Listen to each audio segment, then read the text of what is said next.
Hey you guys, this is notes number 15, sign charts and multiplicity. Go ahead and write down the FLT here. So given a function, you're going to be able to complete and interpret the sign chart, whatever that is, by verifying it graphically, okay? So before you guys end this lesson, you want to know how to actually use the sign chart, but what the heck does it mean, right? Oftentimes when you guys do a bunch of math, like you're kind of robotic, you do it and then you have no idea what it means, okay? So make sure that not only do you know how to complete a sign chart, but you also know how to interpret. What the heck does it mean and why do we use it, right? This is used very often in calculus when you guys get there. So you're kind of getting a head start at that, all right? So a sign chart, let me start off with that. And then we'll talk about multiplicity afterwards, okay? A sign chart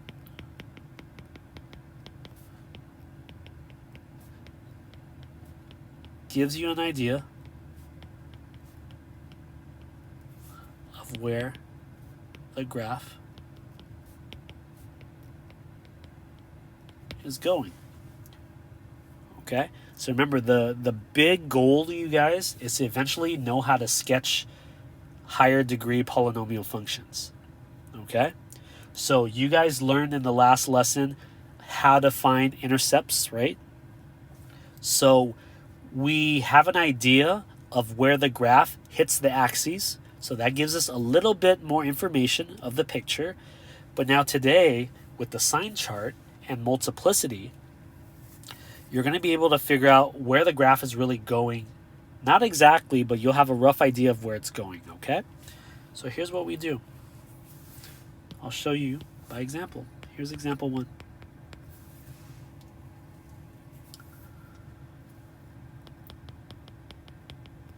Apply the sign chart and sketch. Okay, so here we go. I'll show you what the sign chart is. We'll start off with something basic. So y equals, here's part A. Y equals, my favorite example. Let's do x squared plus 4x plus 3. All right. What you're going to do here is, for a sign chart to work, the first thing you want to do is to find your x-intercepts. Okay? Resolve later.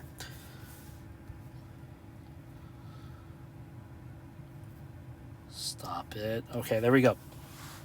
You want to find your x-intercepts. Okay? We call those roots or zeros. Okay? They actually use the word zeros a lot more in this section, okay? But I'll call it x-intercepts. X-intercepts occur when y is 0. So we let y equal 0. And this is where you guys got to factor, okay? So this ends up being x plus 1 and x plus 3. And I know that not because I've done this for a long time, but we actually did that in the previous lesson, okay? You find out that you end up having x equals -1 and x equals -3. Okay? So these are our x-intercepts, okay? So just on the side, you don't have to draw this out. You can if you want to.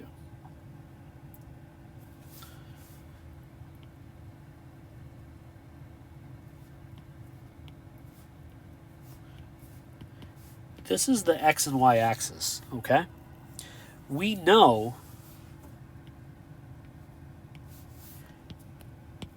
basically that the x-intercepts will be at -1 and at -3, okay? We don't necessarily know the entire picture, but we know that eventually it has to cross the x-axis right there.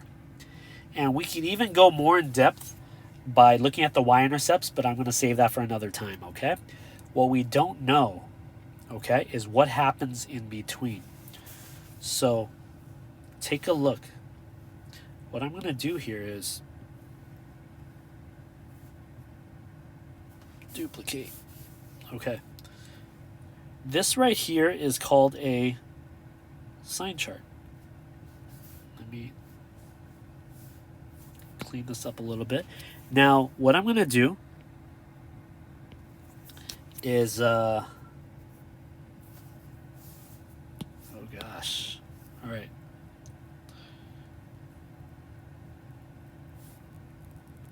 There we go. Okay, so this is called the sign chart. It's a number line.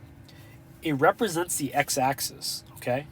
And I purposely showed you that I'm duplicating the x-axis to show you where it comes from, okay? Now, it looks exactly like the picture that we have here up top, but what you're going to do is you're going to create a horizontal line called the sign chart, okay? And you're going to draw tick marks according to the amount of zeros that you guys have. So here we had 2 zeros, so I used 2 tick marks, okay? Giant tick marks. Now this is the number line. Then the smallest number needs to go first, and then the larger number needs to go next. For instance, you would put -3 here and then -1 here. You wouldn't put -1 and then -3, because that's not how a number line works. Okay? All right, so what that did was it was slicing this line into 3 different pieces. Okay? I'll quickly show you. So here's one section. The middle section is the second one, and here's a third section, right? Okay. So what you're going to do now, okay, you put your tick marks, and then now you create test values.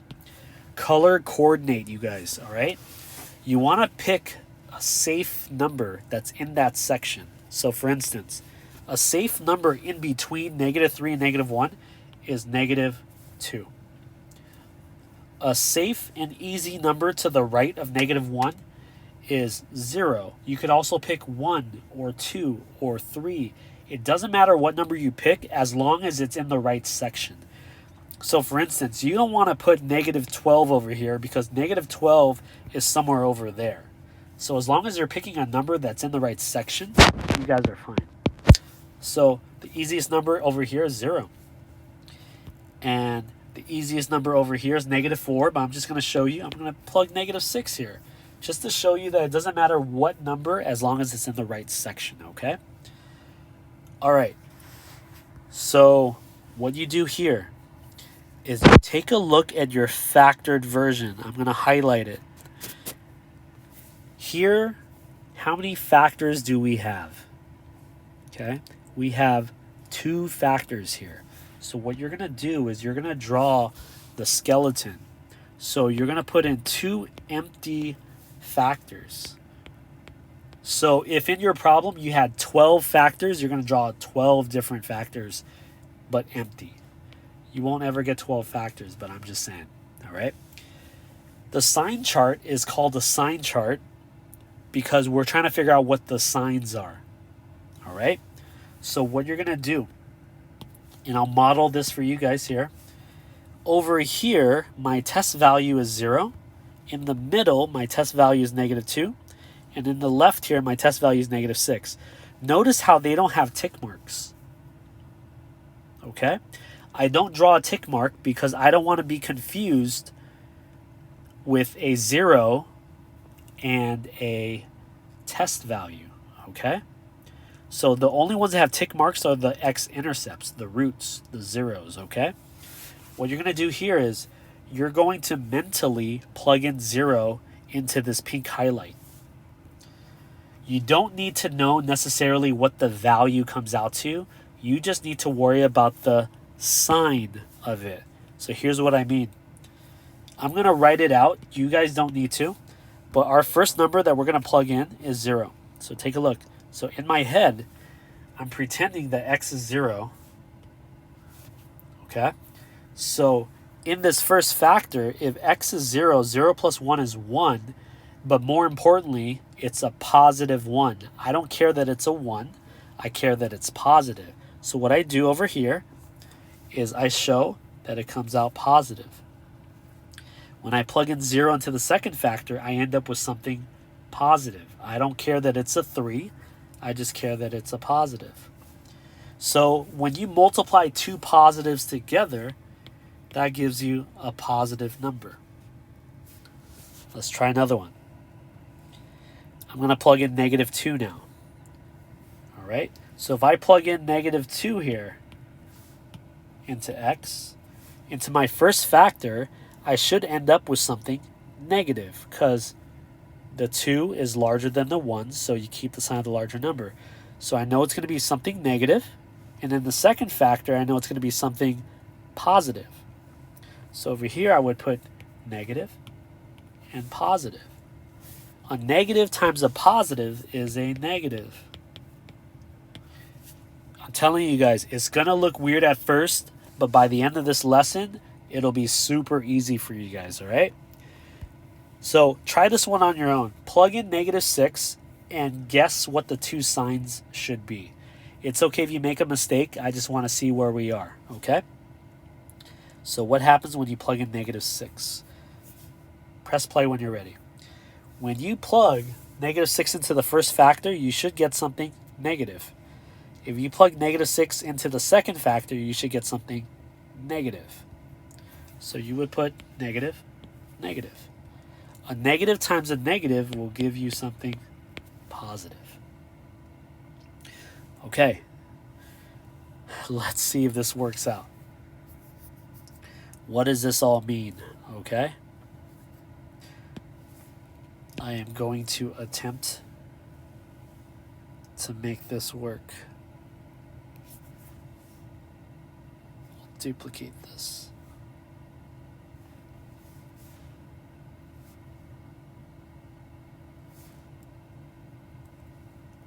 Close enough. This is actually not that bad. Okay, what the heck did we just find? All right. So you guys know how to run the sign chart, but what the heck does it all mean? Here's what it means, okay? What you guys found out, like what does it mean when we label it positive, negative, or positive? This tells us that when something is positive, that means the graph is above the x-axis. Okay? So in this section right here, anything before -3, the graph is above the x-axis. Okay?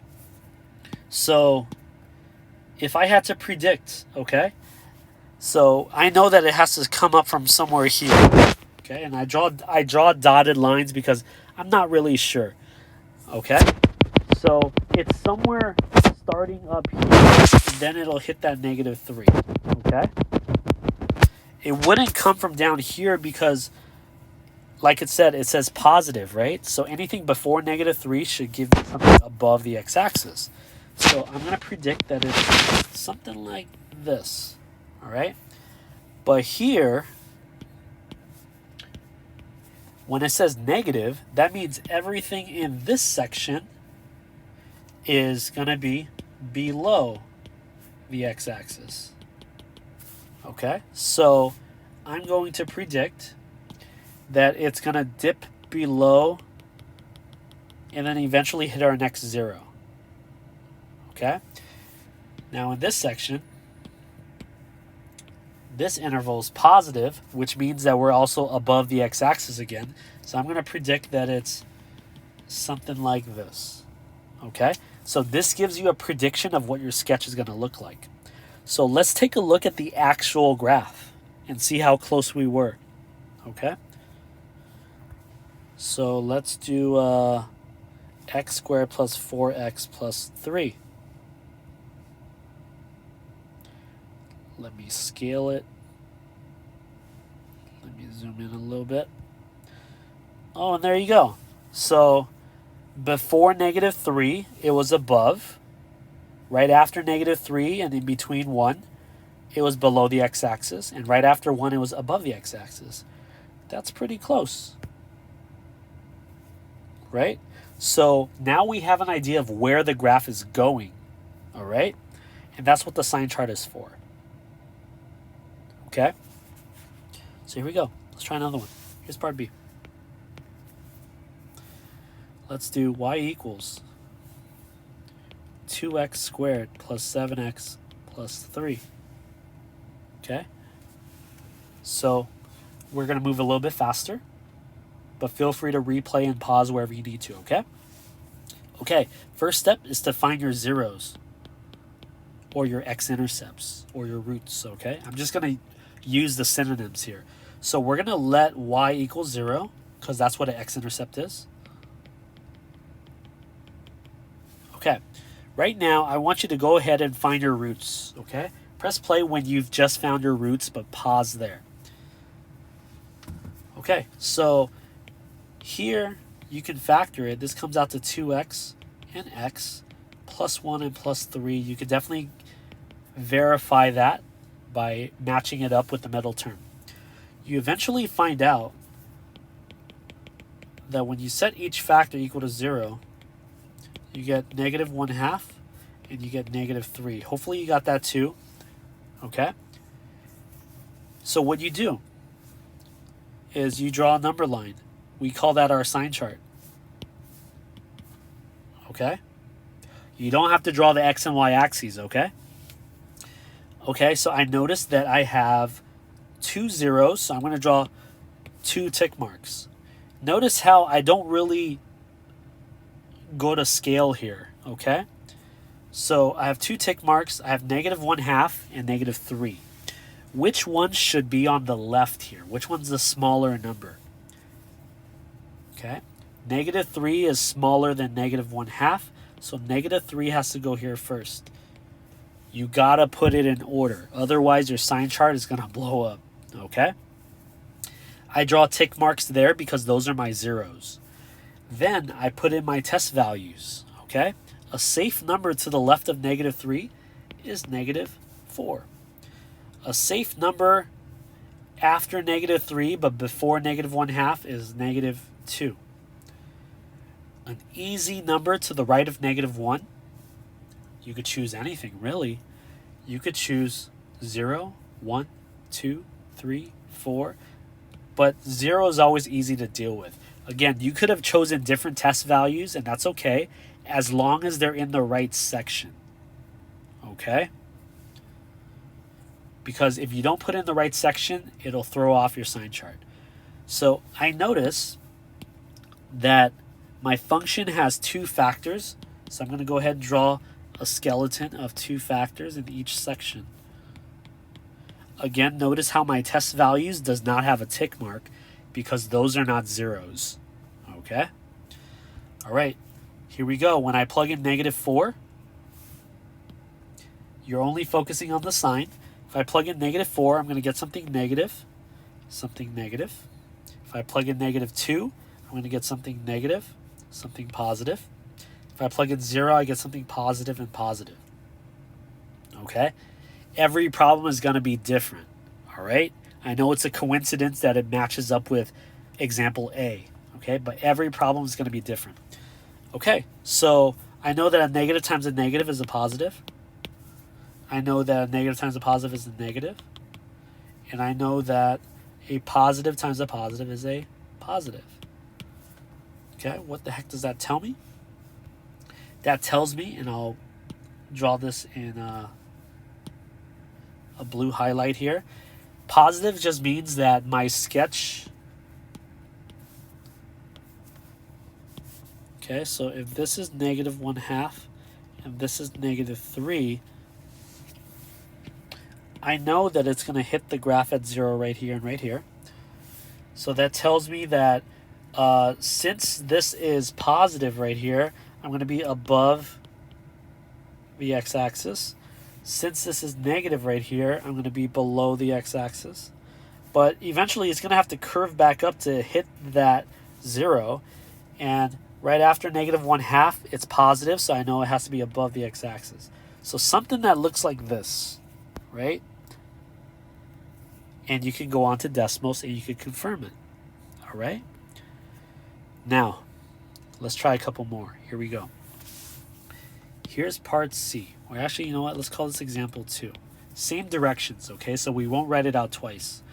Let's say that you guys had y equals the quantity x plus 1 squared times x minus 4 times x minus 2.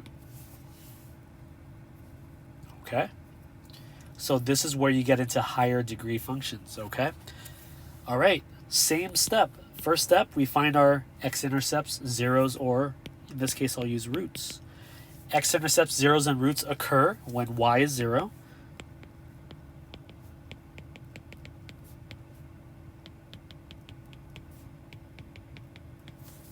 Okay, so it's conveniently factored, okay? So this is easy to find the roots. By now, you guys have probably picked up a pattern that you could just think of the opposite. So if x plus 1 squared is equal to 0, and x minus 4 is equal to 0, and x minus 2 is equal to 0, opposite of a negative 2 is a positive 2. Opposite of a negative 4 is a positive 4. Opposite of a plus 1 is a negative 1. We'll talk about that squared later, okay? Okay, so here we have 3 roots, okay? So we draw a number line. Let's try that again. We draw a number line. Okay, here I have 3 roots, so I'm going to draw 3 different tick marks. I try to space them out, okay? You don't have to be to scale. So the left tick mark should be the smallest number, and that's going to be negative 1. Okay, the largest number should be at the far right, which is a positive 4. So that means plus 2 is somewhere in the middle. Color code, you guys. Now you put in your test values. Okay, a safe number to the left of negative 1 is negative 2. An easy number in between negative 1 and positive 2 is 0. You could have picked 1 as well. A safe number between 2 and 4 is 3. You can even do 3.1, 3.2, 3.3. You don't have to use whole numbers, but whole numbers are easy, okay? And a safe number to the right of 4 is a positive 5, all right? Now, this is where you guys need to pay attention. We actually have 3 factors here, and one of the factors have a square on it. So you guys are going to have to mimic that. We're going to draw our skeleton. The first factor has a square, the other ones don't, and we're going to repeat that.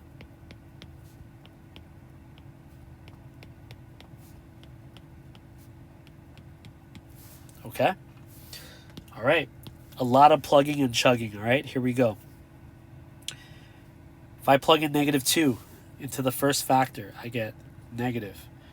Second factor, I get negative. Third factor, I get negative. All right? When I plug in 0, I should get positive, negative, negative. And then go ahead and pause here, and then plug in the 3 and the 5. Press play when you're ready to check your work. Okay, here we go. When I plug in 3, I should get something positive, something negative, and something positive. If I plug in 5, I should get positive, positive, positive. Okay. A negative squared will give me something positive. And then a negative times a negative is a positive as well. The easy way to think about this is you guys will always get a positive if you have an even amount of negatives. So notice how I have 2 here, 2 negatives here, 1 more negative here, and 1 more negative here. That's a total of 4 negatives, which is even. So I know I'm going to end up with a positive number, all right? Do that however it makes sense to you, okay? Here I have 2 negatives, even amount, so I know this is going to be positive. I only have 1 negative number here, that's odd, so I know I'm going to end up with something negative.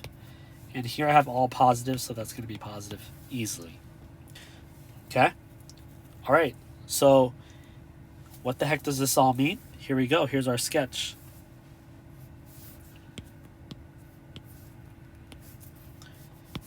So our number line had negative 1.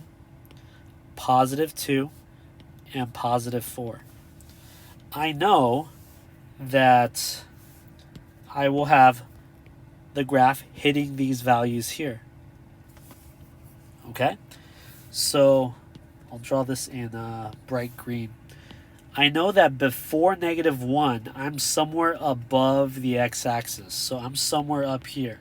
I don't necessarily know how it curves, but I know it's going to be something like that. All right? Now, right after -1, it's also positive. So what does that mean, right? That means that that graph doesn't actually cut through to the bottom. It actually turns right back up. Okay? But then eventually it has to hit the next 0, so it's probably looking like this. Again, this is not the exact graph. I'm just guessing. Okay? Now, right after 2, it indicates a negative, which means that we're below the x-axis. So here, I know that it's going to cut through the 2. But eventually, it's going to have to curl back up to hit the 4, because that's our next 0. And right after 4, I know it says positive, so I know I'm going to be above the x-axis. So I have something that looks like this. Okay? So this is my rough sketch. Okay? When you learn a little bit more, you're going to get a better sketch of it. So let's take a look at what this actually looks like. Okay? Let's see how close we were. So we have x, oh gosh, bad memory, plus 1 squared, quantity squared. And then I have x minus 4 times x minus 2. Okay, so let me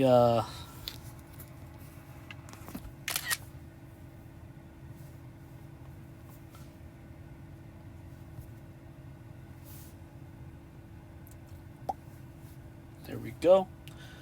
Okay, now before you guys judge my picture and tell me how terrible it is, it's actually not that bad. Okay, obviously this is scaled. Okay, notice how the window's a little bit bigger, but notice the commonalities here. We have, can I write on this? Yes, we have the x-intercept at -1, positive 2, and positive 4. Just like here, my graph was above. I'll highlight it. My graph was above prior to the -1, and prior to the -1, this graph was also above. Okay, it's not as narrow, but we got the right picture. Now, right after -1, I drew that it was above, and then it curled back up to 2. Although mine wasn't as high, it did curl back up to 2. And right after 2, it went down, and I wasn't sure how far down to go, but I knew eventually it had to curve back to 4. Okay? Now here it curved back down to 4. Sorry, curved back down and then back to the 4.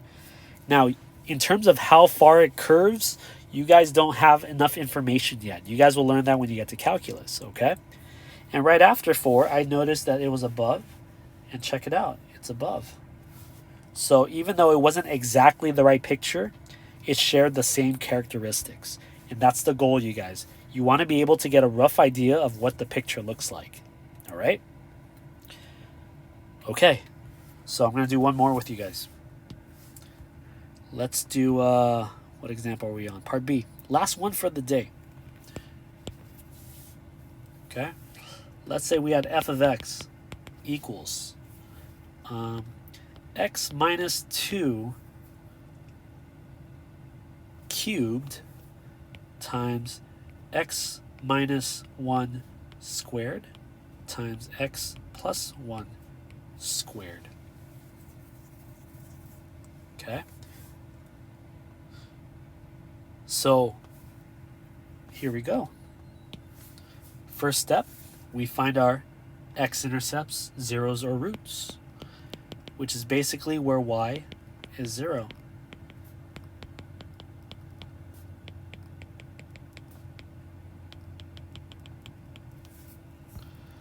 Okay? We have 3 unique factors here in which we could set equal to 0.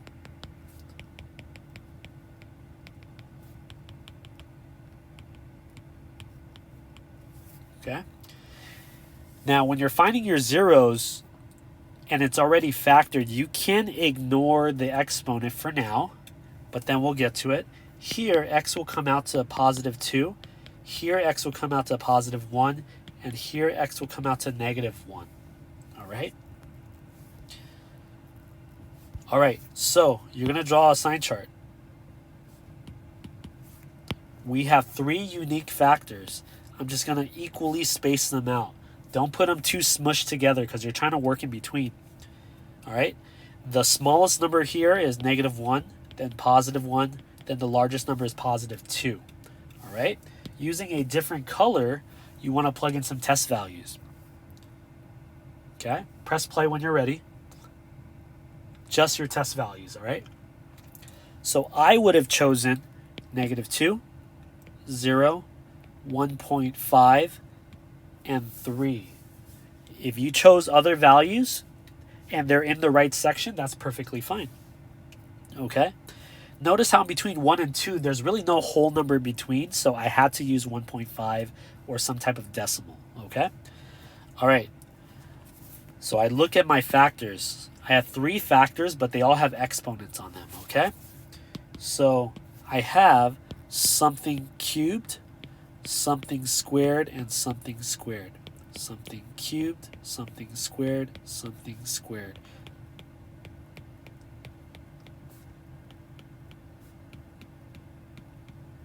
Okay? So go ahead and plug in your test values and then press play whenever you're ready to confirm and verify your signs here, okay?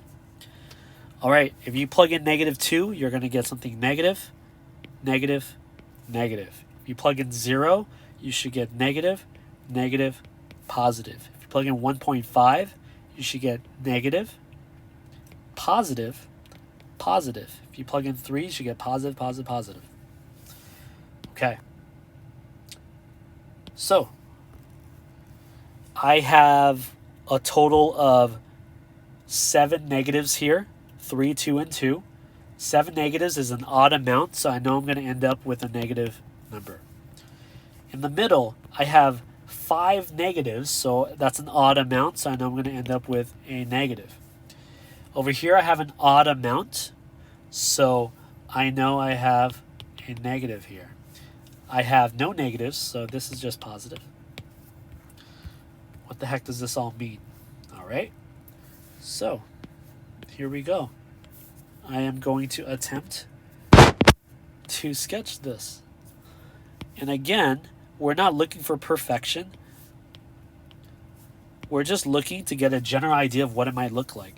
So I have negative 1 here, positive 1, and positive 2. Those are my roots, my zeros, my x-intercepts. Prior to negative 1, it indicates that that section is negative, so I'm going to be below. So I'm somewhere down here, maybe something like that. Again, I don't know necessarily what the graph looks like, but I know it has to come from down there. All right? Okay, now right after negative 1, it's also negative. So that implies that this graph is not going to cut through the x-axis. It's actually going to turn right back around. Okay? It can't, there's no way that it can go above it because this whole section gave me something negative. Okay? So just keep that in mind. So this forces this curve to curl back down, but then eventually it has to hit this next 0 here. Okay? Now right after 1, it's also negative.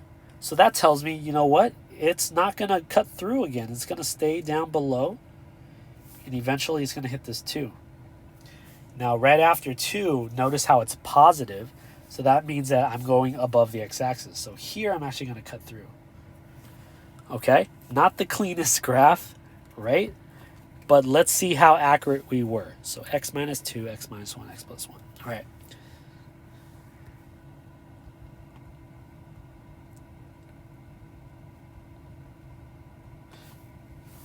x minus 2 cubed times x minus 1 squared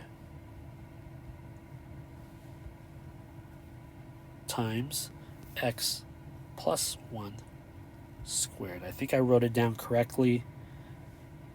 Yep, okay. So, take a look.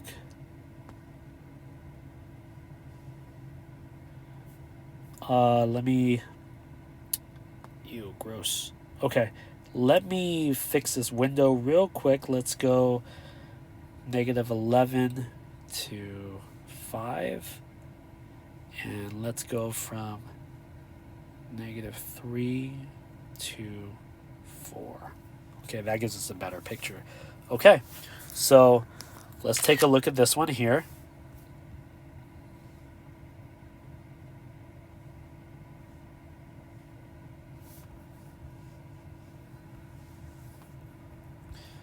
Okay, you guys will never get the exact picture, all right?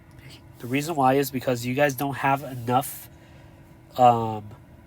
knowledge yet with the calculus that goes behind it, okay? So you can only go so far. So let's take a look.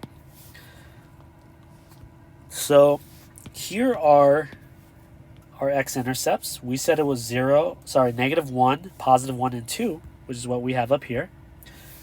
Okay, so we have our 3 points, our 3 roots. Okay, I noted that it would come from below, and it did. Right after, it never crossed the x-axis. It actually turned right back around, and then it was heading towards the next one. Now, I didn't know how far down it went because I don't know enough yet. And right after 1, I noted that it curled right back down and went towards the 2. So here, notice how it didn't really dip that low because we don't know enough yet, but it did dip below the x-axis. And then right after 2, it curled all the way up. So we have a good approximate sketch, okay? So here's the thing. Last thing I want to go over with you guys. I didn't write it in my FLT. I don't know why I didn't do that. Multiplicity. If you see that in the heading right there. Multiplicity.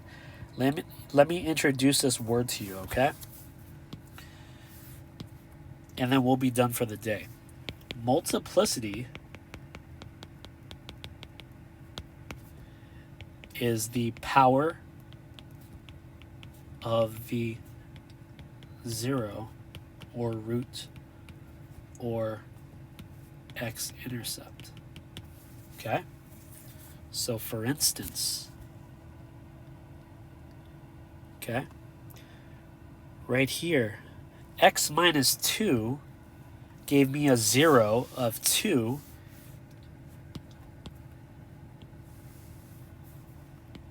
with a multiplicity of 3. X minus 1 squared had a 0 of x equals 1 with a multiplicity of 2. Here, is a bad arrow. Here, x equals -1 is the 0 with a multiplicity of 2. So the multiplicity is just the exponent of the 0. Okay? What the heck does that mean? Okay, I'm going to mark it here too. So go back in example 2. This right here would have a multiplicity of 2. This right here would have a multiplicity of 1 and a multiplicity of 1 because there's that invisible 1 power right there, okay? What does this all mean? So if you take a look, there were some times where the graph would cross the x-axis and then times where the graph would just kiss the x-axis and then turn right back around. It would just touch and then it would turn right back around, right? So what determines that? Multiplicity determines that, okay? So here's the rule, okay? if your multiplicity is an even number, okay, something will happen. If your multiplicity is an odd number, something will happen, okay? So let's take a look at all of the even multiplicities. So I'll start off with this one. So the only zero that had an even multiplicity was -1 right here. And take a look at what happened at -1. Okay, it just kissed the 0 and then turned right back around. It doesn't cross the x-axis. Let's look at another 0 with an even multiplicity. Okay, +1 and -1 had an even multiplicity. And then, so let's take a look at the graph. At +1 and -1, you notice that they don't cross the x-axis. They just kiss the x-axis and then turn right back around, right? So we can conclude that if you have an even multiplicity, you don't cross the axis. Okay? Some people call it kiss. Up to you. Now, if you had an odd degree, let's take a look at all the odd degrees, right? Okay? At +4 and at +2, they had odd multiplicities. And notice at 2 and at 4, it cuts through the x-axis, and it also cuts through the x-axis here. All right? Let's take a look here. +2 had a multiplicity of 3. So that should tell me that the graph should cross through +2. And it did right there. Okay? So,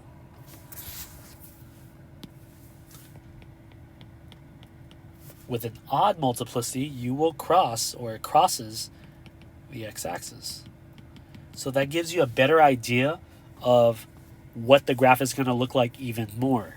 All right? So that's pretty much it. Know how to find your x-intercepts, your roots, draw your sign chart, and from your sign chart, you should have an idea of what it looks like, so you should be able to sketch something similar. Okay? That's it, you guys. Have a good one.